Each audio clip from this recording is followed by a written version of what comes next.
Yesu Kristo yeebazibwe, bantu ba Katonda abalungi. Mbabuuzaako mu linnya lya Mukama waffe Yesu Kristo.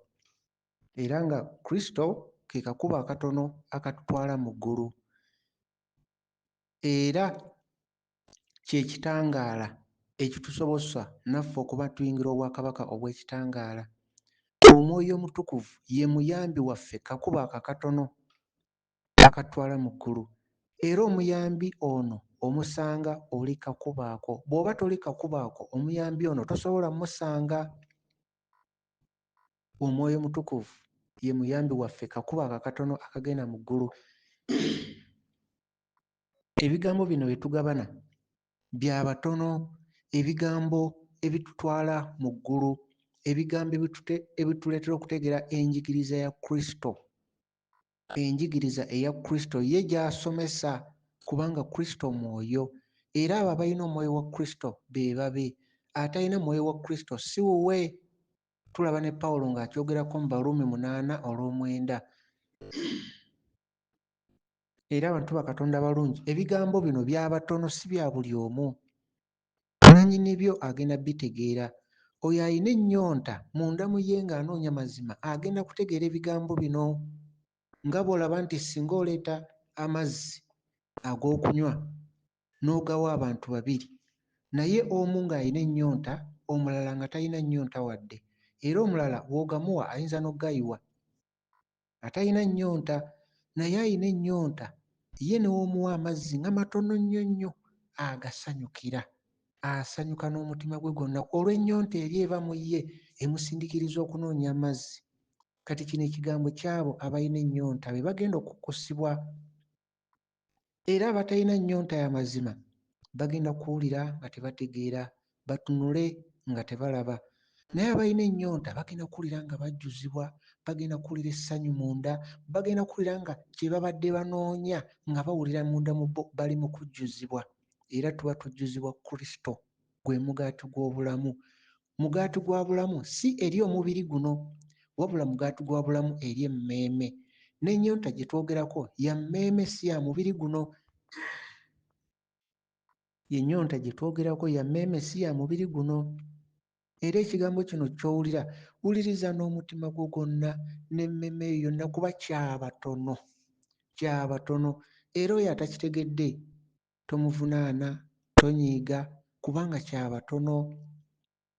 Kubanga ye Kristo atugamba nti ffe tuweereddwa okutegeera ebyama by'obwakabaka bwa Katonda, naye ng'abalala bagenda kutunula nga tebalaba, bawulire nga tebategeera, kubanga tebali mu kunoonya. Naye gw'anoonya otunula n'okwekenneenya oba onoonya. Kati bino ebigambo by'abo abanoonya, era biweebwa abo abanoonya. Abo abanoonya, abawulirako nti Kristo waali era w'omunoonya muzuula, be basobola okumutegeera, be basobola okumuzuula. Abo abamulindiridde, nga bw'olaba badisayipolo ba Yokaana bwe baawulira Yokaana ng'ayogera nti wuuyo omwana gw'endiga n'amusongako, bo badduka misinde okugoberera Kristo, kuba baali bamusuubira, baali baawulirako naye nga bamulinda, era badduka misinde ne bamugoberera. Bantu ba Katonda abalungi, olwaleero obubaka bwe tugenda okwogerako, tugenda kwogera ku Yokaana 8:59. Yokaana 8:59 bwe bubaka bwe tugenda okwogerako olunaku olwaleero. Era nga Yokaana 8:59 wagamba bwe wati: awo ne bakwata amayinja okumukuba. Baakwata amayinja bakube Yesu Kristo, kuba jjukira yali ayingidde mu Yeekaalu ng'ali mu bagamba ebigambo eby'amazima. Naye mu Yeekaalu yennyini, abaali mu Yeekaalu ne bakwata amayinja bamukube. Mu Yokaana 8:59 tebaali bantu b'ebweru wa Yeekaalu, baali munda mu Yeekaalu, era nga bagamba ekibalesemu bazze kusinza. Be baakwata amayinja bakube Yesu ne bamufulumya ebweru wa Yeekaalu, naye Yesu n'atambula n'abayitamu n'agenda. N'atambula n'abayitamu n'agenda. Era kino kyongera otulaga nti Yesu, Yeekaalu eno ey'ensi ey'Abafalisaayo, abannaddiini, tebaamwaniriza. Ye tebaamwaniriza kubanga tebaategeera kigendererwa kye, tebaategeera lwaki yajja, tebaategeera njigiriza ye, tebaalaba na mukululo, tebaalaba pattern, engeri ebyawandiikibwa ebyejja byamuwandiikibwako okuva emabega, tebaabitegeera. Kati ye bwe yayogera mu yeekaalu nga balaba tayogera ng'Abafalisaayo, asomesa nga ye alina obuyinza obw'enjawulo, nga tasomesa nga njigiriza y'Abafalisaayo, kuba Abafalisaayo b'enjigiriza yaabwe yali egenderera kwongera kunyweza bitiibwa eri bakabona, kwongera kunyweza obulombolombo. Kati nga Kristo yennyini ali mu yeekaalu naye nga tebamutegedde, nga kitegeeza nti ye ekitangaala yabalimu abagamba nti banoonya kitangaala, ng'ekitangaala kiwe kiri mu bungi naye ne batakitegeera, ne batafuna bulamu, nga kiringa nga boolaba eddungu. Mu ddungu waliyo omusana mungi, ate ebimera byonna bikula binoonya musana, naye ku musana omungi oguli mu ddungu teri bulamu bwa bimera, era olaba kamu na kamu, so ng'ate omusana mungi. Kati eryo eddungu Yokaana lye yeeyogerako nti ye eddoboozi eriri mu ddungu, ng'ategeeza Kristo atuwadde ekitangaala kye mu bungi. Yabalimu mu yeekaalu, ye kye kitangaala, naye abatono ennyo bokka bokka be baakitegeera. Kubanga ye bwe yali mu yeekaalu, Yesu Kristo bwe yayogeranga, Abayudaaya, Abafalisaayo, abawandiisi b'amateeka, bakabona baawulira ng'ekigambo kibasala busazi munda, nga bwe balaba obulamu bwe batambuliramu n'obulombolombo bwe bakola n'ebigendererwa byabwe eby'okufuna ebitiibwa n'amagoba, baalaba nga Yesu by'ayogera bigenda kuggyawo bo kye baateekateeka era kibasomesa abantu, kubanga bo be baali bateekateeka enjigiriza mu yeekaalu. Era ye Yesu Kristo bwe yajja n'ayogera ekyo Kitaffe kye yateeka ku mutima gwe, kubanga Yesu bye yayogera byali tebireetera bakabona bano kufuga bantu, so nga bano bakabona bannaddiini, Abafalisaayo, abawandiisi b'amateeka, abasomesa b'amateeka, bo baali baagala enjigiriza ebayamba okufuga abantu ne babasinza nga tebamanyi, ne basinza bantu bannaabwe. Nga bw'olaba leero abantu bangi basinza bantu bannaabwe nga tebamanyi. Ekitiibwa ky'olaba kye bawa paapa oba kalidinaali oba bakulembeze mu basiraamu baddiini oba bakatuliki oba Protestant oba Seventh Day oba basumba boolaba bangi ababalokole bangi boolaba ebitiibwa bye babawa. Ebyo ebitiibwa bakabona bye baagala enjigiriza ebakuumira mu bitiibwa ebyo. Kati baagenda okulaba Kristo ye enjigiriza gy'alese ng'ekitiibwa tukiwa Kitaffe yekka. Kati ne bawulira nga baagala omumukuba amayinja era ne bamufulumya mu yeekaalu nga balaba ayonoona yeekaalu. Kati kyekyawandiikibwa kye tugenda okwogerako leero, Yokaana 8:59, okukuba Yesu Kristo amayinja. Kubanga bakabona, Abafalisaayo tebaategeera njigiriza ya Kristo, tebaategeera kigendeerwa kye, tebaategeera kyamuleeta, era tebaategeera na mukululo, tebaategeera nti y'ono eyalangibwa. Bo baalabanga omwana w'omubazzi naye ne batamanya nti y'oyo Kristo, ne batamanya nti oyo Yesu gwe balaba Katonda gw'afudde Kristo we. So ng'ebyawandiikibwa baali babimanyi, naye nga mu ye tebalaba mwana wa Katonda. Kati nga balaba omuntu ayogera, tebalaba mwana wa Katonda nti y'ayogera. Kati nga balaba by'ayogera, balaba talina buyinza. Ne batamanya nti Kristo ekitangaala eri ensi kyali kiriwo mu bungi eri emmeeme, kuba ekitangaala kino tekyakira mubiri, kyakira mmeeme, kyakira mmeeme. Kati bwe batyo ekitangaala newankubadde kyali kingi, ne baba nga bali mu ddungu, nga wola abaana ba Isirayiri bwe baali mu ddungu ne batambula emyaka gyonna. Kaali kabonero akalaga olugendo lw'emmeeme we zigenda okubeera. Eddungu wabayo musana mungi, naye ng'ate ebimera byonna ebyali kuze binoonya musana, naye ng'ate tebiriiwo mu bungi, nga ebimera olaba kamu. Kati ekyo kikiikirira Kristo, ekitangaala kye ekiri ku nsi, amazima agali ku nsi mu bungi, naye nga emmeeme nnyingi ziga zinoonya kitangaala naye nga ziri mu kizikiza. Era buli mulembe Kristo abaddenga waliwo pattern eraga nti alimu agenda kununula. Pattern eraga mu bintu byonna byagamba abaana ba Isirayiri byonna byali biranga Kristo, naye bannaddiini ebyo tebaabiraba. Wabula Yesu Kristo bwe yayogera, Abafalisaayo, abawandiisi by'amateeka baawulira enjigiriza ya Kristo nga teyogera ku kitiibwa kyabwe kye baali baagala okuva mu bantu. Era Abafalisaayo, bannaddiini, abasomesa b'amateeka baamanya nti eno enjigiriza eno tesaanidde mu yeekaalu, kubanga yali tebakolera magoba, ng'era balaba teri ng'enjigiriza yaabwe, nga ne bangi balaba nti ono enjigiriza ye nga teri ng'ey'Abafalisaayo. Era Abafalisaayo we baalabira obwetaavu bayimirize Kristo, bayimirize enjigiriza eno, bo bagende mu maaso n'okutunda n'okugula mu yeekaalu. Era Abafalisaayo bano ne bafuba nnyo bajje Kristo mu yeekaalu, ne bakwata amayinja. Bakwata amayinja ne bamufulumya ebweru nga baagala mukuba mayinja. Ne bakola kyonna ekiri mu busobozi bwabwe balabe nga bayimiriza Kristo. Era Yesu n'abayitamu makkati bw'ati n'agenda. N'olunaku olwaleero oyo Kristo waali enjigiriza ya Kristo, mu kigambo kye ye mwali mwoyo. Ye mwoyo. Kati Abafalisaayo bano kye bataamanya kwe kuwulira omwoyo ayogera nabo, bo nga batunuulira nnyukuta eri mu kitabo, bo nga bamanyi Katonda ali mu nnyukuta, kubanga ennyukuta baagiinako obuyinza nga batereeza ebyawandiikibwa babiteekamu bisomebwe nga bo bwe baagala, ebitiibwa byabwe babisigaze, ng'era bo baagala abantu babasomere, bo Abafalisaayo bwe baagala, nga bo bwe baagala. Kati n'olw'olunaku olwaleero enjigiriza eya Kristo, oyo omwoyo eyali mu Bafalisaayo bali, era ali ne mu Bafalisaayo abaleero bannaddiini, era akola kye kimu okuba amayinja enjigiriza ya Kristo eri mu mmeeme zaabo abajanirizza.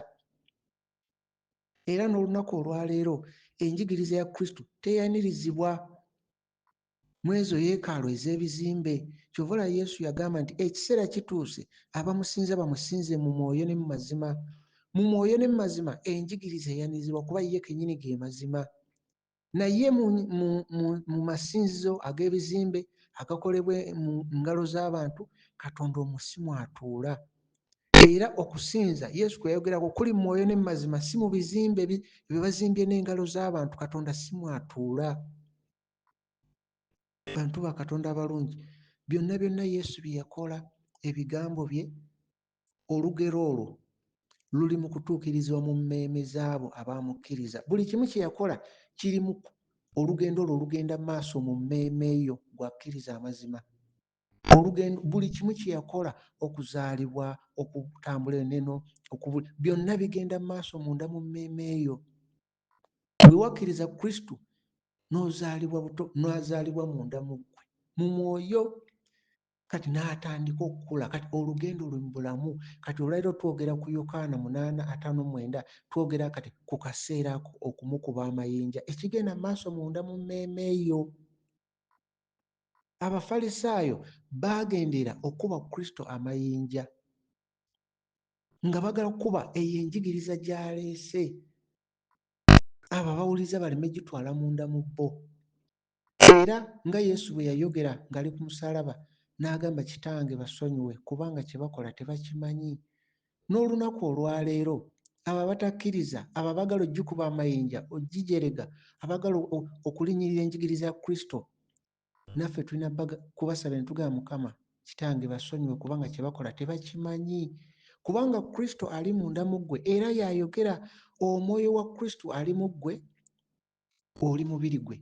N'omwoyo omubi eyali mu Bafalisaayo naye ali mu bibya bye, naye akyakola omulimu gwe gumu. Akola era naye nabo batambulira mu kkubo Abafalisaayo lye baalimu, so nga naawe otambulira mu kkubo Yesu Kristo lye yalimu. Era Kristo mu ggwe akyakola omulimu gwe, n'Abafalisaayo omwoyo eyabalimu ow'ekizikiza naye ali mu kukola omulimu gwe. Era ffe mu kaseera kano ne batuvuma ne batunyiigira, ffe tulina kusanyuka kubanga tuweereddwa okusobola okugabana mu kubonaabonyezebwa kwa Kristo. era ye we yayita naffe we tulina okuyita bantu ba Katonda abalungi. Leero mu mulembe guno abasomi, bannassaayansi, abanoonyereza ku byafaayo baagala okusomesa ensi nti teri Katonda, naye nga bakikola mu kwekweka nga mu masomero ne basomesa nti Katonda y'omu, amadiini gonna Katonda y'omu. Bano bamweta linnya liri, bali bamweta Allah, bali bamweta ani, ne boogera amannya ag'enjawulo, bali bamweta Buddha, bamweta ani, ng'olwo bali kuteekamu kirowoozo nti teri Katonda, ng'olwo sitaani baagala omuyite Katonda. Kyova olaba basomesa nti omuntu yava mu nkima, omuntu yali bweti, olwo basazaamu ekya Adamu. Naye njagala kukubuulira nti Yesu Kristo kye kitangaala, sitaani kizikiza. Ekitangaala tekyegatta na kizikiza. Abaali bakuba Kristo amayinja baali ba kizikiza, era abagoberera Kristo ne bagoberera ekitangaala kye baayita mu kkubo Yesu Kristo lye yayitamu. Ekyokulabirako, laba ba disciples abagoberera Kristo kye yakola, abaatambula naye n'abalekera omulimu ogwo nawo ne bagenda mu maaso nga bagukola. Laba engeri gye baakomekerezwa. Yesu Kristo baamukomera ku musaalaba. Laba be yasomesa baatambulanga naye engeri gye baakomekerezanga ye, ne babatta. Nkubuulira ani, nkulekera ani? Nkubuulire Peetero, nkubuulire James, nkubuulire ani, Yokaana, nkubuulire bangi nnyo bonna baabattanga bussi. Bo nga bagoberera Kristo era ne bamalirizanga ye. Jjukira Siteefano ne bamukuba amayinja, naye gye baakoma omukuba amayinja gye yakoma okubikkulirwa eggulu. Ng'eno bamukuba ng'agamba ndaba eggulu lyeggula. Naye weebuuza olunaku olwaleero, omwoyo eyali mu Siteefano yali mu ggwe leero, oba omwoyo eyali mu bamukuba amayinja yali mu ggwe? Era weebuuze, Siteefano osuubira ali mu ggulu oba olowooza abamukuba amayinja be bali mu ggulu? Era ggwe oyagala kubeera gye yagenda oba abamukuba amayinja gye baagenda? Era weebuuze, ku ssaawa zino oli ku sayidi abamukuba amayinja oba oli ku sayidi ye ali mu kubikkulirwa eggulu? Bantu ba Katonda abalungi, Abafalisaayo bo baagala ensi esinze sitaani mu bukwakkulizo, mu mikolo basinze sitaani nga tebamanyi. Kubanga Abarooma ku kiseera ekyo Yesu bwe yali mu yeekaalu, ekiseera ekyo Abarooma be baali bafuga, ng'obufuzi bwabwe bwe bufuga wonna, ng'Abarooma baagala enjigiriza yaabwe ebeebuna wonna. Kyova olaba Yesu n'ayogera, kuba yali akimanyi Abarooma bakulirwa Kayisaali, n'agamba ebya Kayisaali mubiwe Kayisaali, ebya Katonda mubiwe Katonda, nga kyagezaako okulaga oludda Kayisaali lwaliko si lwe ludda lwa Katonda. Oyo Kayisaali bwe yaggyibwawo abadde batakimanyi, ekitiibwa ekya Kayisaali ekyo kwe kuteekawo paapa. Ekitiibwa kya Kayisaali ne bakiggyawo ne bamutuuma paapa. Era abayambi be yalina mu bitundu eby'enjawulo leero be batuuma bakadino. Kati leero abantu bangi bagoberera Kayisaali nga bamanyi basinza Katonda. Kati nga Kristo waali mukuŋŋaanya ababe, ne Kayisaali ali mukuŋŋaanya ababe. Kyova olaba ne paapa ali mu kugamba amadiini gonna geegatte, era olaba bali mu Intelligence Council, abalokole baani, ebibinja byonna wansi wa Kayisaali. Era obumu bungi nnyo obw'abalokole bonna bungi babugatta wansi wa Kayisaali, wansi wa paapa. Yesu yagamba ebya Kayisaali bwe Kayisaali, n'ebya Katonda biwe Katonda. Kijja kuba kya nnaku okutuuka mu maaso ga Katonda nga Kayisaali alina obujulizi nti oli wuwe.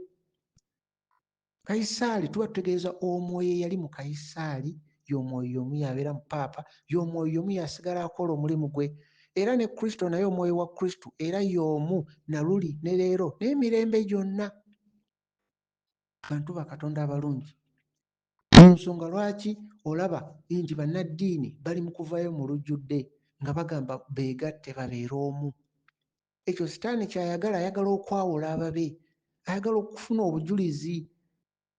Gwe osobola okubeera awo nga tomanyi oba oli ku ludda ki, naye nga ye sitaani ky'ayagala, ayagala ye omusumba wo amutwale babeere mu bumu. Kati gwe obeere ng'ogamba abantu oli wansi wa musumba oyo, ye sitaani aba yakumaze dda, aba yakumaze dda. Bantu ba Katonda abalungi, gwe osobola okugamba amadiini wavaayo, tokyasinza bali abaafa, nga owulira bagamba simanyi basinza senti ani bwebasinza abo abatuukirivu, gwe ngoloza biri mu ddiini gwe wavaayo, naye ng'oli mu kyaki nayo saints church, mugoberera abantu abaafa, oli mu William Branham, oli mu bantu abaafa b'ogoberera, gwe ngolowooza togoberera saint, ng'osekera oli agoberera simanyi saint ani, simanyi Lady of Fatima, gwe ngugamba nze ndi wa William Branham, nze ndi woono. Gwe ng'ogamba bannaye n'eddiini egobera bya buwangwa. Kati gwe olaba Namugongo n'olaba nga baazimba essabo n'ekigambo shrine weekiri, n'ogamba nze ebyo kasita sibiriimu, ndi mulokole. So nga n'eno gy'osabira mu balokole, pasita wo naye ali mu kulangirira nti Yesu yamugambye balabirire akayanja ka Kabaka. Kati ate kubanga kati nga pasita oyo wa Miracle Center Yesu yamugambye alabirire akayanja ka Kabaka, ako kaba kabonero nti Kabaka gwayogerako musota maaso moogi ye Kabaka we, era yaba yabagaye balabire akayanja ke. Kati bino ngezaako bikugamba ozibuke amaaso ng'omukisa gukyaliwo. Kyova Yesu atugamba mu Yokaana 9:39 azze okuzibula amaaso g'abo abatalaba, ate abalaba bafuuke bamuzibe. Kubanga jjukira oli obadde ogoberera bugoberezi bafuuke bamuzibe. Gw'ogamba ogobera musumbawo naye agamba alina taatawo w'omwoyo, n'oyo naye alina taatawo w'omwoyo, ye sitaani ng'alina obujulizi bwe. Tolinda kutuuka mu maaso ga Geyeena obujulizi buveeyo. Bantu ba Katonda abalungi, tuli mu kwogera ku Yokaana 8:59 okukuba Yesu Kristo amayinja. Baali bakuba njigiriza ye, bantu ba Katonda abalungi, kubanga bo nga woolaba bwe battanga bannabbi ne Yesu Kristo bwe yajja baali bagamba nti tava eri Katonda, kubanga ebigambo byayogera nga tebibaleetera magoba. Yesu Kristo baayagala omukuba amayinja kubanga ebigambo byali ayogera nga tebibaleetera magoba, nga tebakkiriza nti Katonda yatonda eggulu n'ensi ayogerera munda mu ye, era bo nga bagamba bakwasa amateeka baganywezezza, nga bennyini baagala kukuba Kristo amayinja ate bennyini bateekewo ekipande nti ono ye kabaka w'Abayudaaya, ate bo bennyini Abayudaaya nga bamukubye amayinja. Kubanga Abafalisaayo abawandiisi b'amateeka bo baagambanga Yesu nti bo bali ku mateeka ga Musa, kati ng'amateeka gano baagakola mu ngeri gabanguyire nnyo bo, ate gabe nga gabafunira amagoba n'ebitiibwa. Kubanga jjukira bye baali abawandiisi b'amateeka be bannyonnyola abantu ebyaliwo, kati ng'abantu kye babalaga kye bakkiriza, kye babawandiikira kye bakkiriza, nga tebakkiriza njigiriza ya Kristo ebulirwa abantu. Kubanga enjigiriza ya Kristo ekyenjalo kye yalina ng'eyawula omwoyo ku nnyukuta, kubanga ennyukuta yo nga nfu nga terina bulamu, kati ate Abafalisaayo nga bali ku nnyukuta. Y'ensonga lwaki n'olwaleero naddala abalokole bangi nnyo balina obukwakkulizo, bagamba ffe tugoberera ekigambo ekyawandiikibwa, era ekiba tekyawandiikibwa ekyo tetukigoberera. Bali mu kwegaana omwoyo, bakolera ddala kiri Abafalisaayo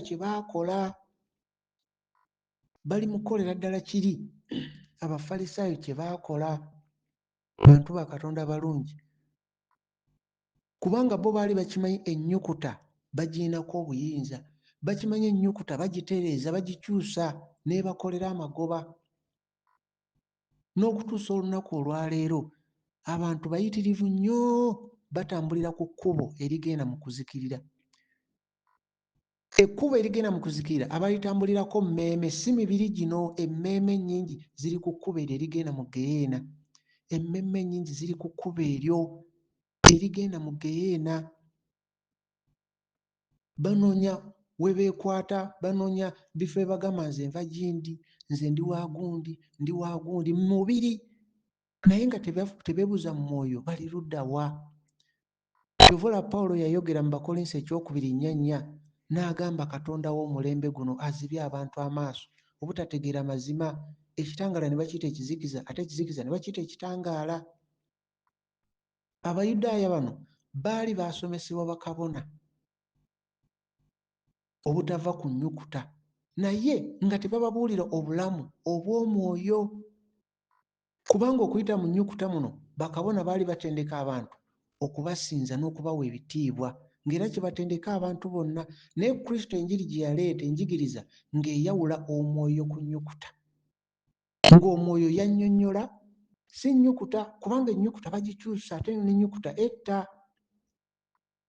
Bantu ba Katonda abalungi, Yesu Kristo yayingira mu yeekaalu, bannaddiini Abafalisaayo baamukuba mayinja, bannaddiini Abafalisaayo baamukuba mayinja.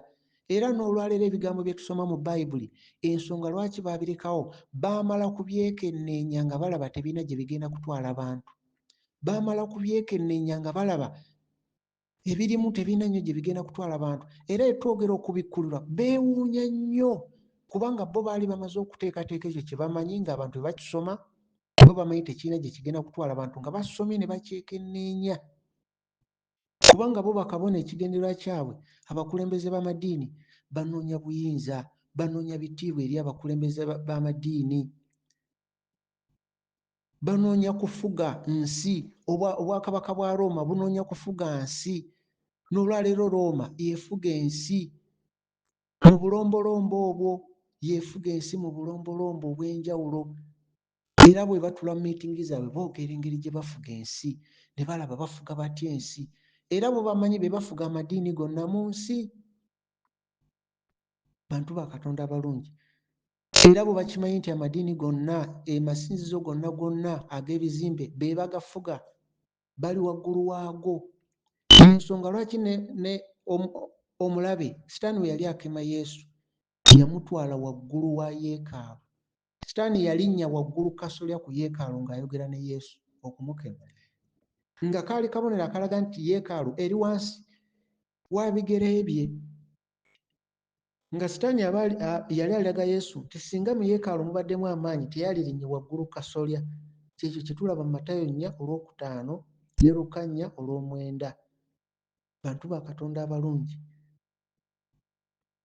Sitaani yali alaga by'alinako obuyinza. Kati leero tuli mu kutunula lwaki mu yeekaalu Kristo baamukuba amayinja, ne baleeta amayinja bamukube, baakwata amayinja. Lwaki baayagala omukuba amayinja ng'ate mu yeekaalu ate bagamba basinza ye? Kubanga bo bakabona abakulu b'amadiini baateekateeka enjigiriza gye baagala okusomesa ensi yonna, ng'enjigiriza eno ebawa amagoba, ebakuumira mu bitiibwa, ng'ate enjigiriza eno kwegamba kiringa kya bugagga kye balekera n'abaana baabwe nabo ne babeera bakabona, nga kiringa kya bugagga ng'obwakabona buva ku ono ne budda ku ono. Kati nga bw'olaba Eri n'abaana be, kati ng'oli wadde yeeyisa atya, wadde atambulira mu kibi, nga y'alina okubeera kabona kubanga mwana wa kabona.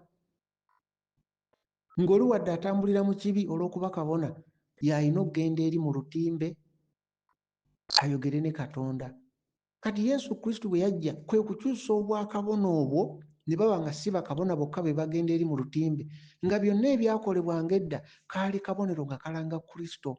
Kristo kyava aleeta obwakabona n'abuteeka mu nkola ya Merukizedeki. Era Mukama n'akiraga ne Dawudi mu Zabbuli 10:10 n'akyusa obwakabona, buli muntu n'aba nga kabona, buli muntu atuuka eri Katonda. So nga oli bakabona mokka nga bebakkirizibwa okugenda eri mu lutimbe boogere ne Katonda. Kati Kristo ebyo n'abiggyawo okulaga nti kati buli omu kabona. Era mu Baebbulaniya 7:24 tulaba nti obwakabona bwakyusibwa ne wabeerawo n'obwetaavu bakyuse amateeka. Obwakabona bwakyusibwa. Kati tuli mu bwakabona ng'enkola eya Merukizedeki. Olaba mu Baebbulaniya 7:11-12 wakulaga nti obwakabona bwakyusibwa. Naye kati bo nga kye baagala kusigalamu obwakabona obubawa ebitiibwa, oba bafuna amagoba, ne bafuna ebisava, kwegamba ne balaba nga bo baateekateeka enjigiriza eno ebe nga ebakolera magoba, nga si bya mwoyo wabula ebakolera magoba mu mubiri. Bantu ba Katonda abalungi, nga tuli ba mukisa ffe era twebaza Mukama asobozesa okulabagana amazima ate ne tugakkiriza, nga kinaaba kya ssanyu okutuulamu mu ggulu n'abalala ne Pawulo n'abalala bonna ne tunyumya ku mulembe, buli omu n'ayogera ku mulembe gwe yalimu nga ensi bwe yayiganyanga amazima. Pawulo n'akubuulira lwaki yattibwa, Siteefano n'akubuulira lwaki baamukuba amayinja, naawe n'obabuulira ku mulembe gwo lwaki baayiganyanga enjigiriza. Era Yesu ye n'avaayo n'abalaga nti nga ye bwe yali, buli kimu ekyali mu bulamu bwe kyali kirina okutuukirizibwa mu mmeeme zaabo abaali bagoberera amazima. Era enjigiriza eno ey'abakabona ey'ensi bannaddiini, olw'okuba baali baagala bitiibwa, na buli muntu yali yeegomba ebitiibwa byabwe n'amagoba, nabo baamaliriza batandise okukolamu ebibinja, okweyawulamu.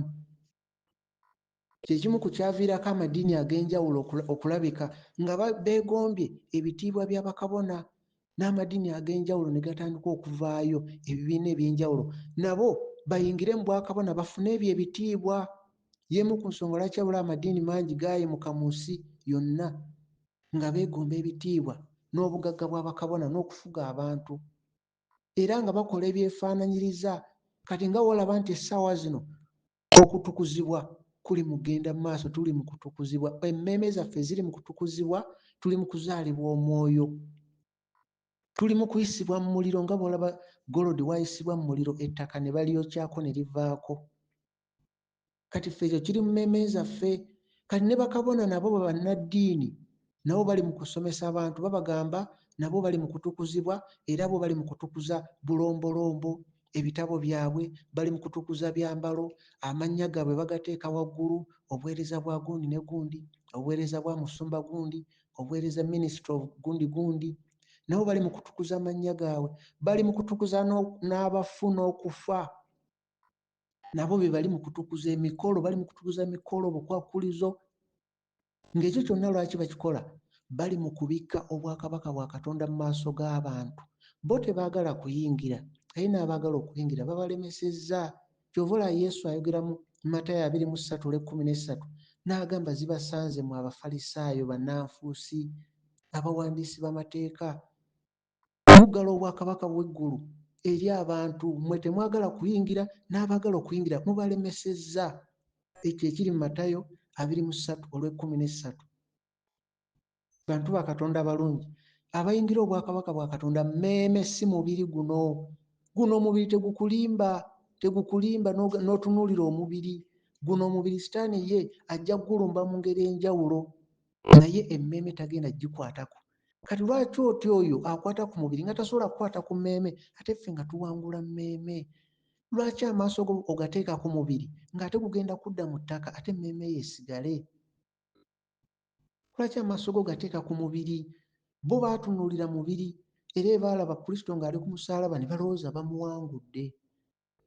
bamuwangudde. Naye laba n'eyakulembera abaamukomerera, atuuka ekiseera alaba ekizikiza kikutte ku nsi, yennyini agamba mu butuufu ono abadde mwana wa Katonda. Olwo atandika okuzibuka amaaso, naye ng'ate obudde buyise. N'olwaleero kigenda mu maaso. Kristo, omwoyo wa Kristo waali akola omulimu gwe mu bibya bye, n'omwoyo omubi ow'ekizikiza naye akola omulimu gwe mu bannaddiini. Olutalo olugenda mu maaso buli mulembe, bwe kibeera buli mulembe.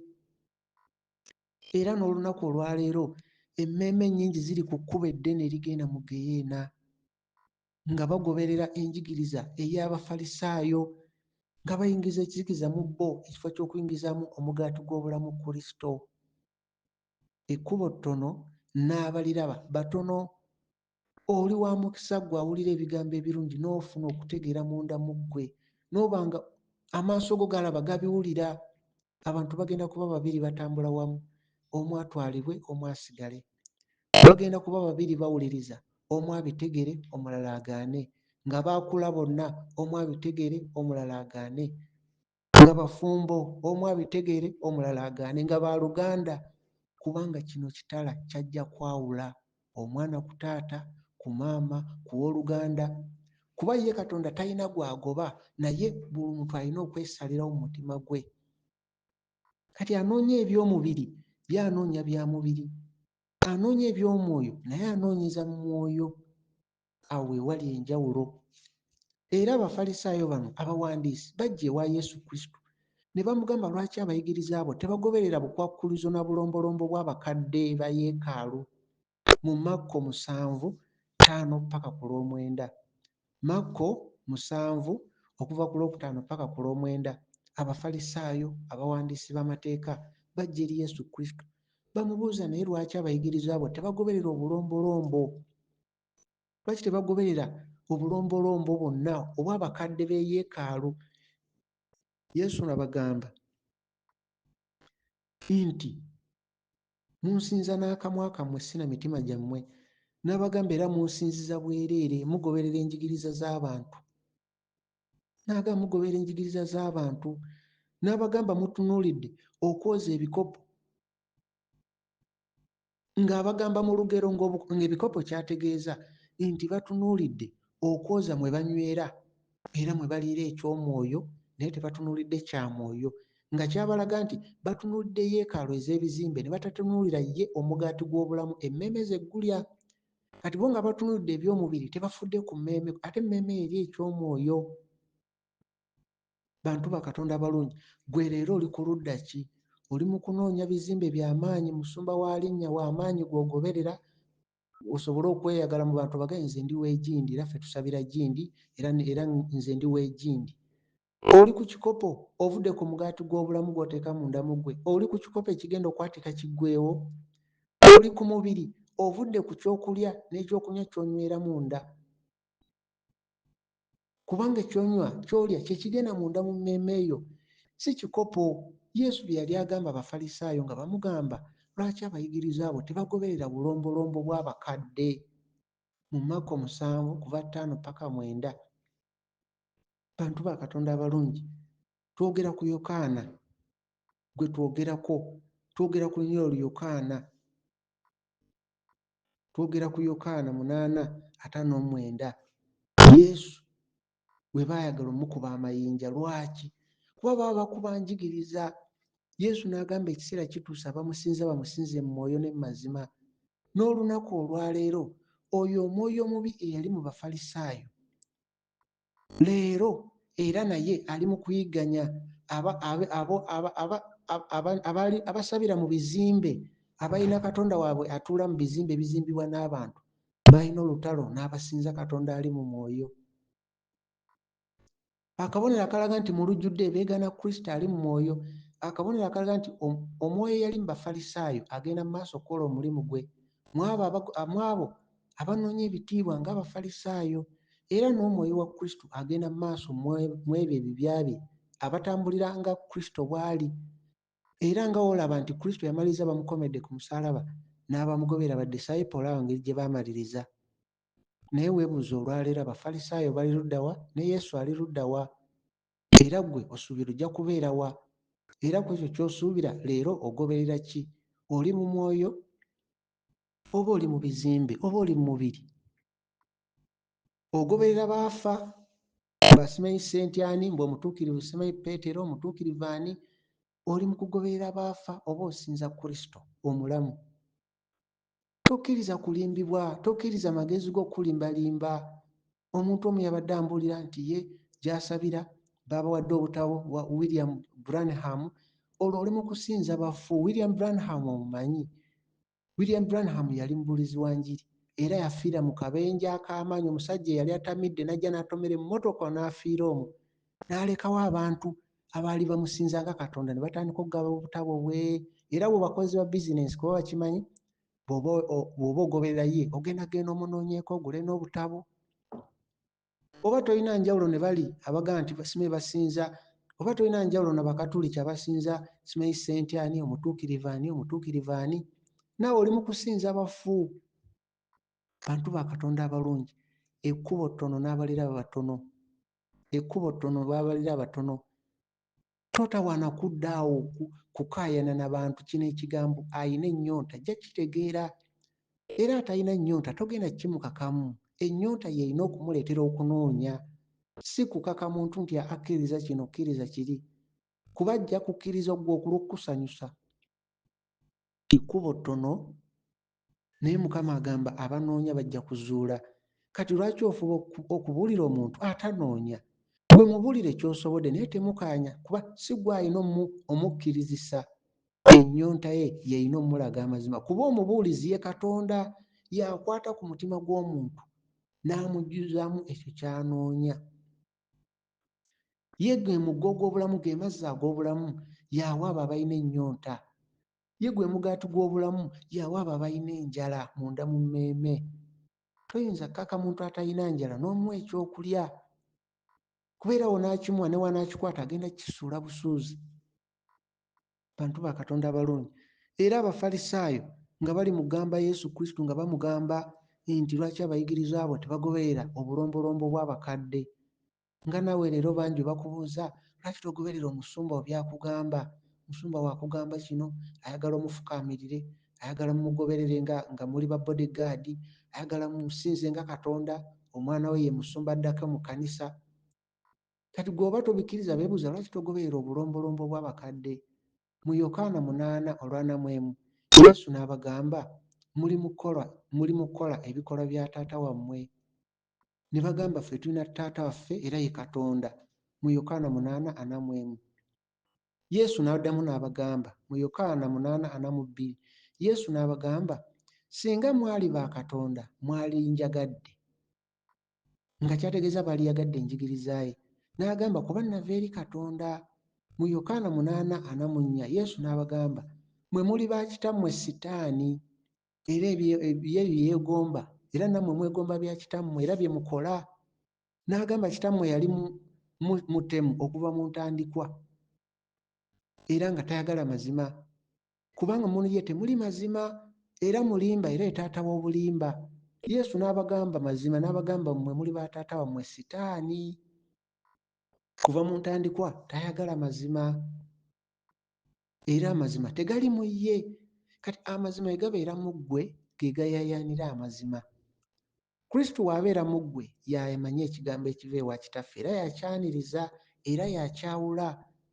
Ensonga lwaki Juda Iscariot lwaki teyategeera Yesu bye yayogera. Yesu yabagamba omu ku mmwe agenda kundyamu olukwe, n'abalaga n'akabonero. Era Judas yagenda n'amulyamu olukwe, kuba munda mu ye temwali mu kifo kya bigambo ebyo we birina kutuula. Bino ebigambo by'abatono, ekkubo ttono n'abaliraba batono. Oli wa mukisa gwe abitegedde n'obiwuliriza. Toggwamu maanyi, oba mu bantu 100 ovuddeyo omu n'obitegeera, oba mu bantu 1000 ojja kulaba essanyu naawe ly'oliba nalyo ng'otambula kakubo akatono nga bakwaniriza. Ng'abangi bakutte ekkubo batambula balinga omusenyu gw'ennyanja, nabo nga batambulira mu kkubo lyabwe ddene. Kuba bino ebigambo mmeeme byebyaniriza, si mubiri. Era olaba mu Yokaana Yesu amala obbagamba nti muli ba kitammwe Sitaani. Mu Yokaana 8:53 babuuza Yesu oli w'amaanyi nnyo, oba oli mukulu nnyo okusinga taata waffe Abulahamu?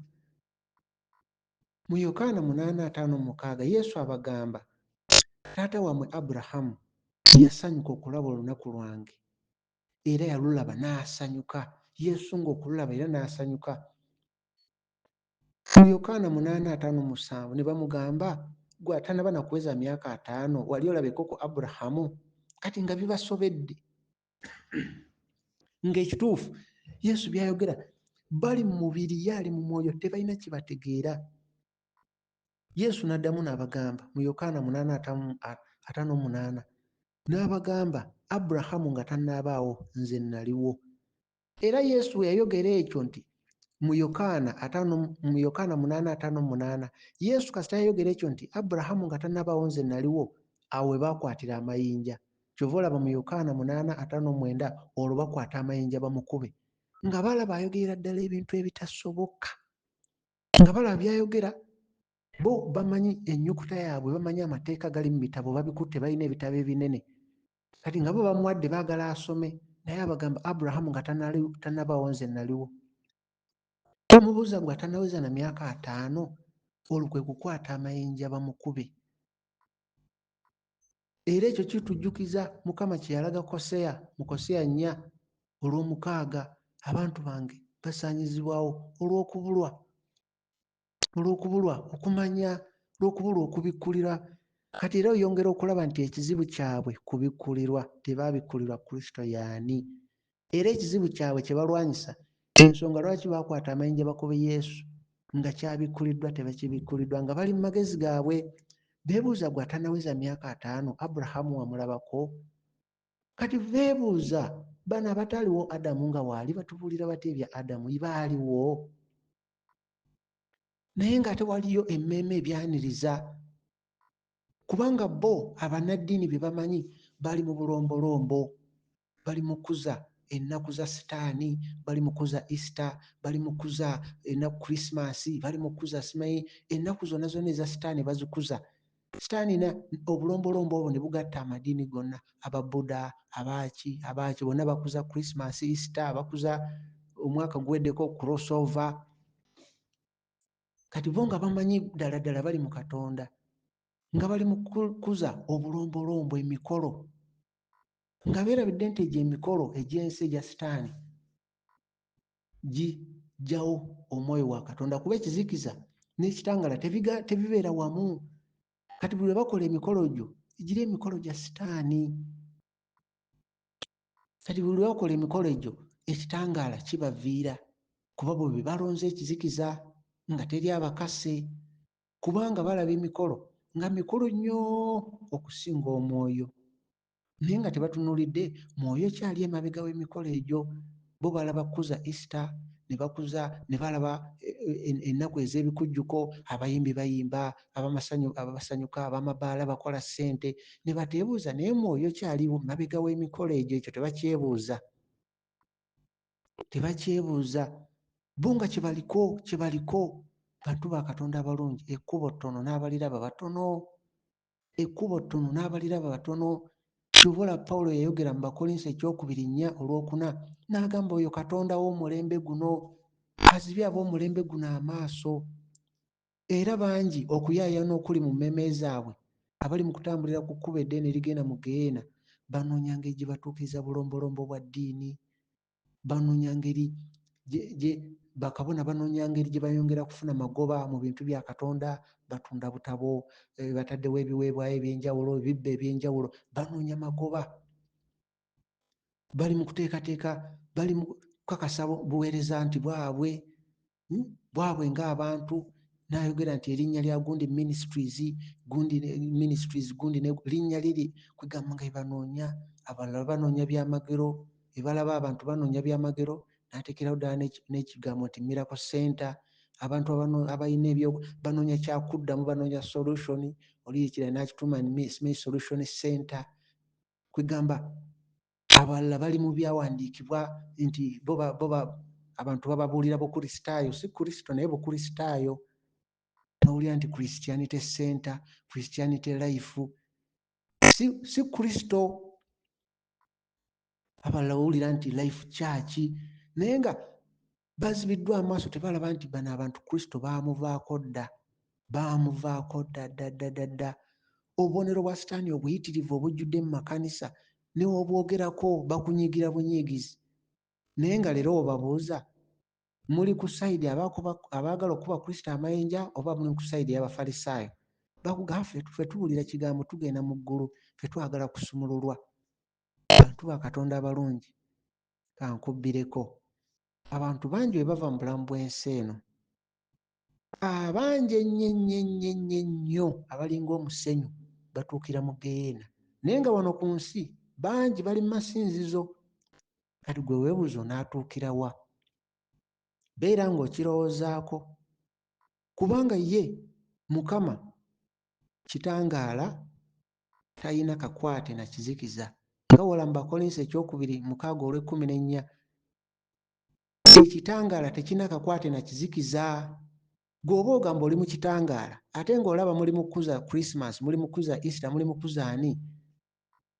Omwoyo ali emabega w'ennaku ezo n'ebikujjuko ebyo, omwoyo ali emabega w'ebyobuwangwa ebyo, ye mwoyo nannyini w'emmeeme eyo. Ekyo nkubuuliddeko.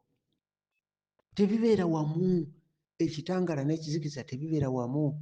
omusumba okakulimbe nti ffe wano twaniriza buli omu, oba muli wa bisiyaga tumwaniriza wano. Ye kakulimbe, naye gwe kyomanya ekitangala n'ekizikiza tebibeera wamu. Ekitangala we kijja ekizikiza kivaawo. Oba gwe omusumba wakulimba nti Yesu yamugabe balabirira akayanja ka kabaka, ate ng'oyo kabaka emusota maaso moogi, manya nti oyo maaso moogi kabaka kayanja ke batereeza manya ye Katonda wammwe.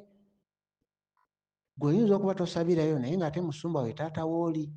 Gwe oyinza okuba tosabirayo naye ng'ate obumu bw'abasumba bo bali mu bumu naye. Njagala kubuulira sitaani aba yabawamba dda.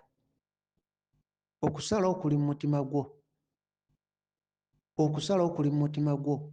Kubanga lwaki tubuulira ekigambo kino? Twagala kuwangula mmeeme ziwone okugenda mu geyeena. Twagala kuwangula mmeeme ziwone okugenda mu geyeena. Era buli kigambo ky'owulira kirikomezebwawo. Buli kigambo ky'owulira birikomezebwawo. Gw'osobola okukosa amagezi go n'okaayana n'oyomba n'okola ki n'ojerega n'okola ki, naye manya bwe tuba nga bye twogera ge mazima, ly'ejjinja eryakuba Goliyaasi, lwe lwazi. Era ng'olwazi olwo ye Kristo. Ye kennyini olwazi olwo ye Kristo. Era ng'olwazi olwo ly'ejjinja Danyeri lye yalaba eryatemebwa ku lusozi ne likuba ekibumbe ekinene ekyali kigulumidde ne kigenda kyonna ne kigwa ku ttaka. Era ly'ejjinja eryo ye Kristo, ge mazima. We gaba nga ge mazima, ne bw'olituuka mu maaso ge munnaye amazima galisigala mazima. Era olyenenya wekka, olibeera wekka, omusumba otalibeerawo, abakwaya abobeera nabo tebalibeerawo, muzadde wo talibeerawo, buli omu ffenna alibeera yekka. Bino ebigambo bya batono. Era oyo akuliraanye oba tabikkiriza, togenda mu lutalo, tomukwata mu sikamataayi. Bya batono. Oyo anoonya y'azuula. Kuba ye atugamba sooka onoonye obwakabaka bwa Katonda. Kati gw'oyinza okuba by'ogamba ye asooka kunoonya visa, era ye muli ku mutima gwe, ate ng'oyagadde kusooka kunoonya bwakabaka bwa Katonda. Oyinza okuba gw'ogamba ye asazewo asooke kunoonya ssente, anazzaako obwakabaka bwa Katonda. Kati bino ebigambo bya batono. Era bangi tebakkiriziganya na njigiriza ya Kristo.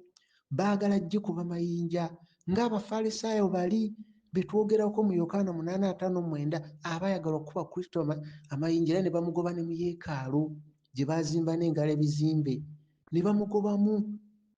Yesu n'ababuulira nti munsinziza bwereere. Luka 7:7-8 n'abaga munsinziza bwereere. Ekyamazima ekigambo kya Katonda kyo kigenda kukola omulimu gwakyo munda mu mitima abakyaniriza. Kyo kigenda kukola omulimu gwakyo okuba kitala kyawula ebigendererwa by'omutima n'ebirowoozo. Kyo kigenda kukola omulimu gwakyo. Era tewali ajja kugamba mbu teyawulira. Gwe osobola okugamba ab'omulembe guli bayinza okuba tebaawulira, naye gwe owulidde? Gwe owulidde? Sitaani takulimba ogambe ate olwo ab'omulembe guli, ate olwo abaaliwo luli. Gwe owulidde? Kuba n'ab'omulembe ogwo Mukama yabakolera enteekateeka. Gwe owulidde? Kuba emmeeme eyo gwe olunaku lumu egenda kwetaagibwa. Yesu Kristo yabayitamu abaali baagala omukuba amayinja mu Yokaana 8:5-9. Kabonero akalaga nti n'enjigiriza ye egenda kuyita mu mirembe gyonna n'okulemesebwa n'obukwakkulizo bwonna. Enjigiriza eno egenda kuyitamu esigale nga weeri paka ku nkomerero. Nga Yesu bwe yawangula abayigiriza be ne babatta nga babattira amazima, naye n'okutuusa olwaleero tuboogerako. Abaabatta weebuuze bali ludda wa? Ababajerega bali ludda wa? Enjigiriza eno eya Kristo egenda kwongera okusala munda mu mmeeme, esale munda mu mitima gy'abo bannaddiini abakulembeze. Bawulire ebigambo bino, bawulire ng'ebigambo bibasala. Bawulire nga bibasala. Naye ng'ekigendererwa kya kuwangula mmeeme eri Kristo. Si kuwangula mmeeme zireetera musumba gundi, oba muzitwala mu kifo ky'egundi, oba zireeta okuwuliriza leediyo y'egindi oba obuweereza obw'egindi, wabula emmeeme tuziwangulira ggulu. tuziwangulira ggulu. Weebuuze Yesu Kristo be yabuuliranga enjiri yabagamba bagende nga bakuŋŋaanire waani? Era ye teyalina kifo kiri awo bagamba nti Yesu tumusanga wano. Kyova olaba yogera n'agamba nti ebinyonyi birina ebiwummulira naye omwana w'omuntu talina wawummuza mutwe gwe. Ye talina, yali agezaako okulaga ye talina adresi nga gwe wogamba nsime musumbawo ow'ekyaki egindi ow'ekyaki egindi. Tukuŋŋaanyiza ggulu. Kati wobanga omusumbawo yalina amazima ensi yonna yonna baveeyo bajje bakuŋŋaanira awo. Katonda ali mu mwoyo ne mu mazima, mu mwoyo buli wamu waali, yiga okuwuliziganya naye. Ate akaseera kaliwo olibeera mu ddwaliro oba oli wakaawo omukka owulira gugenda, bali kuddusa wa musumbawo. Neetandika okuwuliziganya ne Katonda oyo asobola okwogera naawe wonna w'obeera, kuba ye atakyuka. Bakabona bajja kukyuka naye ye takyuka, abeerawo. Yiga okuwuliziganya naye. Yiga okuwuliziganya okutegeere ng'emmeeme mpulira ntira ndya ntya ekigambo kya Katonda, ng'emmeeme otegeere ndya ntya okuva mu mubiri. Kuŋŋaanya, beera nga b'obuulira enjiri obabuulira kugenda mu ggulu, so nga ekigendererwa kyo si kugenda kujjuza butebe era ogende n'omusumba omugambe abantu 5 nze nababuulidde enjiri ne bali nze nabaleese. Leka Katonda amanye ekyama kyo nti gwe obuulidde naye tonoonya kujjuza butebe. Kuba onoonya kujjuza butebe bwa kkanisa, bwe bunajjula onaddamu okubuulira enjiri, onaaba obuulira yakyo obutebe bwajjudde. Kuba onaaba obuulira kunoonya kujjuza kkanisa kizimbe, buli gw'onaabuulira ng'omuwa nnamba ya musumbawo, omulagirira awuliriza leediyo eno, sindika kuno ssente, kola bw'oti, olwo oli mu kunoonyeza kifo, oli mu kulanga buweereza. Buli omu omuwa akapapula kaliko obuweereza bw'egindi. Toli mu kulangira ggulu, oli mu kulangira muweereza oyo, si buweereza bwa Kristo, wabula oli mu kulanga minisitule ya gundi ne gundi, erinnya gundi ne gundi, buweereza obwo. Bantu ba Katonda abalungi, ekkubo ttono n'abaliraba batono. Ekkubo ttono n'abaliraba batono. Yesu Kristo we yayingira mu yeekaalu n'ayogera maaso ku maaso n'abatemu abagenda okumutta. Akaseera ke kaali tekannatuuka era enjigiriza ye n'ayogera n'abo abatemu, Abafalisaayo abajja okumutta, abajja okukola olukwe, n'ayogera nabo n'ababuulira abo abaagala okumukuba amayinja. Era n'olwaleero bangi abawulira amazima ne bawulira ng'Abafalisaayo bwe baawulira, ne bawulira nga kino ekigambo kyetaaga kuyimirizibwa. Ng'Abafalisaayo bwe baawulira nga Yesu ayogera nabo, waliwo abawulira bino ne bawulira ng'ebigambo bino byetaaga kuyimiriza, nga balaba tebibakolera magoba, ne batamanya nti okwagala okukuba Kristo amayinja baali beesinnyini beesalira musango.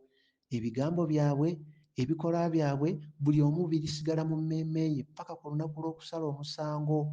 So ng'omukisa weeguli, oluggi luggule okwenenya ne bajja eri Kristo era ne basonyiyibwa. Kyekisa ekiriwo Mukama waffe Yesu Kristo ky'alina. Oluggi luggule, buli alina omukangasa yeenenye akomewo eri amazima, emmeeme ye enunulwe. Mu maaso ga Katonda buli omu aliyimirira yekka, emmeeme omu ku omu. Sitaani n'ayimirira oludda lumu n'atandika okubanja emmeeme erimu ebyange, eyo emmeeme erimu ebyange. Ki Sitaani ky'osuubira ky'anaabanja munda mu ggwe n'agamba kikye? Olowooza kiki? Kubanga ggwe omanyi osabira wa musumbawo, naye obumu ate omusumbawo bw'alimu ate bw'aba ate abaweereza Sitaani, naye ekyo ggwe tokitunuulidde, naye ggwe ogamba ye taata wo ow'omwoyo. Naye nga ye Sitaani ajja kuggyayo obujulizi ng'ate taata wo ow'omwoyo ate ali wa Sitaani. Kati ggwe nga naawe oli mwana we nga tosobola kukyegaana. Bantu ba Katonda abalungi, ekiseera kigenda kutuuka buli omu ayimirire mu maaso ga Katonda. Weeteeseteese otya okuwona geyeena? Kristo lye kkubo lyokka erituuza ewa Kitaffe, si lye limu ku kkubo wabula ye kkubo lyokka. Era njagala nkubuulireko, oba abantu amazima bagaagala oba bagawakanya, Yesu Kristo ky'ayagala kye kijja okukolebwa. Nga bw'olaba Abafalisaayo baakola olukwe bawadde Judas ssente. Judas n'amaliza nga yeetuze, ng'akabonero akalaga nti ssente ze yafuna mu kwagala okusaanyaawo amazima yejjusa. Kati kano kabeere kabonero eri gwe wenna ayagala okusaanyaawo amazima, ng'owulira eby'amazima oyagala bisaanyaawo olw'enfuna. Jjukira ekyatuuka ku Judas Iscariot. Weebuuze, omwoyo eyamulimu ayinza okuba alina baalimu? Ago amayinja gaakanyugibwa eri enjigiriza ya Kristo. N'olwaleero amayinja gagenda kanyugibwa eri enjigiriza ya Kristo. Amayinja ago sitegeeza amayinja gano g'olaba ge balonda, kaali kabonero olugero. Amayinja ntegeeza bisobola okuba ebigambo eby'obusungu, bisobola okuba ebintu eby'enjawulo ogezaako okuyimiriza amazima. Era weebuuze, ebigambo bino ebiba bituufu, gwani ayimirira mu kkubo lya Katonda? Ekyo kyebuuze. Oba ng'ejjinja lyakuba ekibumbe ekyali kigulumidde, Danyeri n'akiraba, ejjinja olwazi ne lukuba Goliyaasi omunene agulumidde n'agwa. Weebuuze, lwaki oyimirira mu kkubo lya Katonda? Ekyo kisooka okyebuuzeemu nti bwe gaba mazima weesiza eky'okuyimirira mu kkubo lya Katonda. Ogamba olwazi terukuba ekibumbe ekigulumidde? Yesu baakwata amayinja bamukube, Yokaana 8:59, baakwata amayinja bamukube Yesu Kristo. Naye nga tannayogera nabo, tannababuulira, tebaakwata amayinja mukuba. Akabonero akakulaga bakuba bigambo bye yayogera bye bagamba. Bamukuba lwa bigambo bye yayogera eby'amazima bye bamukubira. Era ng'omukuba kabonero akalaga nti abo bennyini omwoyo eyali mu bali abattanga bannabbi era ye mwoyo abalimu. Naye jjukira nti n'abo bennyini abatta Kristo, akaseera kagenda kutuuka nabo baatule. Kubanga ye agamba buli vviivi lijja kwatula. Abalala bagenda kwatula bavudde mu bulamu bwa nsi eno. Ne Sitaani naye abeera mu muliro n'afukamira n'agamba oli mwana wa Katonda. Buli lulimi lugenda kwatula, buli vviivi ligenda kukkiriza. N'abatakkiriza nga wano ku nsi ne beegaana Katonda, mu ggeyeena bafukamira ne bakaaba ne bamugamba ggwe mwana wa Katonda. Gwe kikole ng'okyali mu bulamu buno. Okufukamira mmeeme, obwo bwetoowaze obukola mu mmeeme. N'okkiriza n'otandika okukola ebiraga nti otegedde ye mwana wa Katonda. Enjigiriza ya Kristo egenda kukubibwa amayinja, kubanga omwoyo y'omu eyali mu Bafalisaayo ali mugenda mu maaso n'olwaleero alwanyisa omwoyo wa Kristo. N'omwoyo wa Kristo agenda mu maaso atuukiriza ebigendererwa bya Kristo eby'okuwangula emmeeme. Era enjigiriza ejja kukubibwa amayinja, bajja kugijerega, bajja kugisalira omusango. Naye jjukira Siteefani baamukuba amayinja olw'amazima, naye gye baakoma omukuba gye yakoma okubikkulula eggulu. Naye ng'eggulu Siteefani lyayogera tebaliraba, naye ye nga bamukuba balaba afa, naye ng'afa agamba alaba eggulu lyeggula, naye nga batunula waggulu tebalina kye balaba. Kati ekyo Katonda akikola okuswaza abagezi b'ensi eno. Abatambula olw'ekyo kye balaba si kye bakkiriza. So nga baali badde beebuuza ku Siteefani, eggulu liriwa ye oliraba otya? Bo baamukubanga mayinja. Era Siteefani omukuba amayinja, tulula mu byawandiikibwa, Siteefani ne yeebaka. Bantu ba Katonda abalungi. Siteefani baamukuba amayinja, Pawulo baamutta, Peter naye ne bamutta mu ngeri, James, bonna ab'enjawulo bonna. Era olaba kumpi Yokaana yekka gwe baalaga okubikkulirwa, ye yafa mu ngeri nga tebamusse busi, ng'ate era naye baagezaako okumwokya mu ppipa. Kati gwe weebuuze, ayagala ensi ekwagale? Ogoberera Kristo? Kuba tulaba bano abaamuweereza ensi teyabaagala. Kati weebuuze gwe, lwaki oyagala ensi ekwagale? Sooka kyebuuze, lwaki gwe oyagala ensi ekwagale? Yokaana 8:59, bakwata amayinja bakube Kristo. Olwo olugero lukujjukize, nange lunzijukize. Olwo olugero lutujjukize Yesu Kristo, olugero yayogerako olw'omusizi. Kubanga ye yayogera kigambo, ne basalawo bamukuba amayinja. So ng'ekigambo kyayogera y'ensigo gy'asiga mu mitima gy'abantu, mu mmeeme z'abantu. Yesu Kristo yasiga kigambo kye, njigiriza ye. era ensigo ezimu ne zigwa mu maggwa.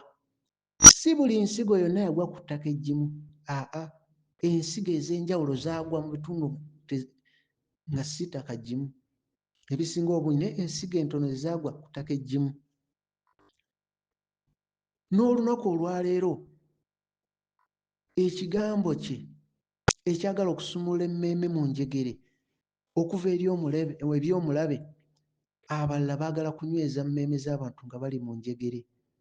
Abalala bo bakkiriza nti n'ezo enjegere ze zibawadde eddembe. By'ebibumbe by'olaba mu nsi bingi, Statue of Liberty, ebibumbe bingi by'olaba biriko enjegere. Bubonero nti Sitaani yali mu kufuga ebitundu ebyo. Obwo bwonna bubonero.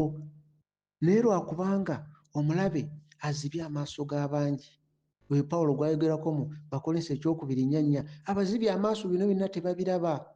Naye ng'ensigo kye kigambo kya Katonda ekikkirizibwa abatono. Ensigo entono ze zaagwa ku ttaka eggimu. Naye ensigo nnyingi bazirinnyako bulinnya. Bangi boogenda okugamba mazima nga kye kigambo kya Katonda ensigo bagirinnyemu, bagisambe busambi nga tebagiraba mugaso. Naye ate waliwo ensigo ejja okugwa ku ttaka eggimu mu mitima gy'abo egirina okwagala kwa Katonda.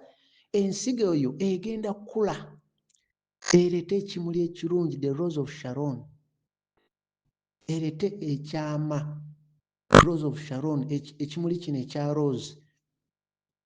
Luno lugero, so tulowooza nti njogera ku kimuli. Lugero naye nga nkozesa kimuli. Ekimuli kiveemu akawoowo. Abo bonna abaliraanye bawulire akawoowo k'ekimuli nga tebasobola kwegaana ng'akawoowo kali akalaga ekimuli ekirungi bwe kiri, nga tebasobola keegaana ne bawakana ng'ekimuli kyo kiraga nti ensigo, ekimuli nga bujulizi ensigo ekuze, akawoowo konna akalungi weekali. So nga ekimuli kino kikulidde mu vale, mu kiwonvu, kikulidde mu kiwonvu. Ekyo Mukama ekyo kyolaba kye Solomon kye yayogerako mu Song of Songs, Lulimba lwa Sulemaani 2:1-2, n'agamba nze ekimuli kya Sharon, nze am the Rose of Sharon, am the lily of the valley. Nakyo kimuli. Olulimba lwa Sulemaani 2:2 n'agamba nti ng'ekimuli ekyo ekya liri bwe kikulira mu maggwa, n'okwagala kwange bwe kugenda okukula mu baana. Kubanga ekimuli kino wano yabaali bakozesa ngero naye nga boogera ku kimuli ekyo. Yesu atubuulira oluvannyuma n'agamba ye kye kimuli kya Sharon, ye lily of the valley, nakyo kimuli. Era abanaagenda mu ggulu mugenda kutegeera ebintu bingi ku bimuli, mugenda kulanga bisinza nga biyimba Yesu Kristo nga byagala nnyo atandika otubuulira engero ku bimuli. Agenda tubuulira ebintu bingi nnyo ku bimuli, mwewuunye mugambe naye Katonda ng'alina amagezi mangi. Katonda ajja tubuulira ku magezi ga Sulemaani, tulabe ebyama ebyakwekebwamu. Abadde takimanyi Sulemaani bwe baalinga bazimba nga yababuulira empagi, naddala empagi, kuba jjukira empagi ze ziwanirira ebizimbe ebyo ebinene n'ennyumba mwe baasulanga byonna byonna, embiri ze yazimbanga nga kubaako empagi ennene bwe ziti. Naye Sulemaani mu magezi ge baagalabiranga mu bintu bye yali akola. Ekimu bye yali akola Sulemaani, amagezi amangi yagamaliranga nnyo ku mpagi, ng'ababuulira engeri gye babazimba empagi kuba ze ziwanirira. Kati ku mpagi Sulemaani yabagambanga bateekeko dizayini y'ekimuli kya liri waggulu ne finishing y'empagi. Ekyo osobola okukiraba mu 1 Kings 7:22, Ssekabaka ekisooka 7:22. Ojja kulaba nti bwe baazimbanga empagi, Solomon mu magezi ge ng'abagamba kungulu ku mpagi bamalize nga bazimba liri waaka, bateekeko dizayini z'ekimuli ekyo ekya liri, ne waggulu ku toopu bateekeko empagi, bateekeko dizayini z'ekimuli ekyo ekya liri. Naye nga kabonero akaali kalaga nti ate ye Kristo kye kimuli ekyo ekya liri. Kati nga Mukama bino byonna bikweka mu magezi ago ag'enjawulo. Kati Mukama abaweereza be azze abalaga omukululo gwe, ng'abalaga obubonero obwali bulanga Kristo, ng'ebigambo bye tebyegaanika, nga bw'oteeka ekimuli ekirungi ekya rose oba mu kifo, n'okiteeka awo nga buli ayingira mu ruumu eyo awulira akawoowo ako n'atannalaba kimuli akawoowo akawulira takeegaana nga tekeegaanika. Kati ge mazima ga Katonda, kye kigambo kye kituufu. Amazima ago tegeegaanika, gali ku nsi. Oli ne weefula nti tagalaba kwegali, ne waatunula eri amazima kwegali, ku nsi kuno kwegali, era oyo anoonya azuula. Era ye Kristo ly'ejjinja eryakuba Goliyaasi n'agwa. Ly'ejjinja Danyeri lye yalaba mu kirooto ne likuba ekibumbe ekigulumidde. Awo wonna Kristo yali atuzzaamu maanyi nti temutya, ebigulumidde bigenda kujja ensi yonna ebirabe nga bwe batya Goliyaasi, naye ejjinja limanyi awo okkuba. Era ejjinja lye ligenda okuvaako obuwanguzi. Si Dawudi, naye ejjinja lyo lye limanyi we likuba. Ye Dawudi akanyuga jjinja, ye okukkiriza kwe ye alina kukkiriza. Bantu ba Katonda abalungi, era abo abatambula olw'ekyo kye bakkiriza bamanyi bye twogerako. N'abo abatambula olw'ebyo bye balaba nabo bazibiddwa amaaso, kuba bo batambula olw'ebyo bye balaba. Bo batambula olw'ebyo bye balaba, era bo beewuunya ne bagamba, n'oyogera ku ddiini eri mu nsi yonna, ddiini gy'olaba eri organized, erina abagoberezi we bati. N'oyogera ku musajja wa Katonda alina ekyaki ekizimbe ekinene, amaze mu bulokole emyaka 10, myaka 80, n'omwogerako, alina n'emmotoka nnene, alina n'abakuumi. Tambula olw'ekyo ky'okkiriza, si ekyo ky'olaba.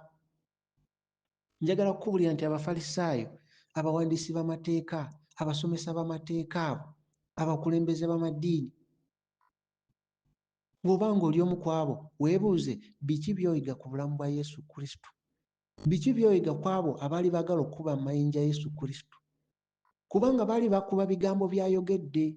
Yali tannayogera nga tebaagala mmukuba amayinja, naye bwe yayogera ne baagala ommukuba amayinja. Weebuuze ggwe, obayigako ki?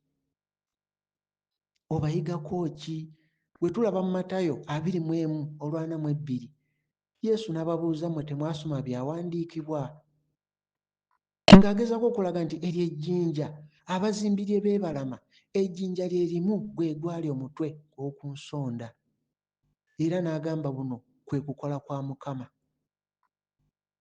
Kwe kukola kwa Mukama. Era abo abalaba omukululo ne balaba Yesu by'azze akola okuva emabega, ffe tulaba ebintu birungi nnyo mu maaso gaffe, bya muwendo. Jjukira mu Matayo 21:44, n'ayogera n'agamba, oyo yenna aligwa ku jjinja eryo agenda kubetentebwa, era n'oyo yonna ejjinja gwe lirigwako agenda kumenyebwa afuuka obuwunga. Matayo 21:44. Matayo 23:37 ayogera n'agamba, naye Yerusaalemi, Yerusaalemi, lwaki mutta ne mukuba amayinja be babaweereza? N'ayogera nti n'enkoko ekuŋŋaanya obwana bwayo wansi w'ekiwawaatiro. Nga byonna agezaako tulaga nti bannaaye twetegeze bye tukola. Waliwo ajja okujja ng'anoonya mazima, naye weebuuze, oli mmuteeka wansi wa Kristo amanya amazima, oba omugamba bigambo ng'olina ebigendererwa byo birala? Bantu ba Katonda abalungi, tubadde twogera ku Yokaana 8:59, era w'owuliriza n'omutima gwo ogenda kulaba nti ekigambo kya Katonda kirungi okugabana, okuwuliriza. Teweetaaga kusooka kukyusa ddoboozi, Yesu, Yesu. Teweetaaga kusooka kubuuza ddoboozi, yogera kuva mu mutima gwo. Ekigambo kyennyini kijja kyokka kyokka, tokaka, tokyusa ddoboozi. Newankubadde bannaddiini tebakyaniriza, naye bujulizi obuteegaanika nti amazima ku nsi kwegali. Mukama abakuume, mwebale kumpuliriza.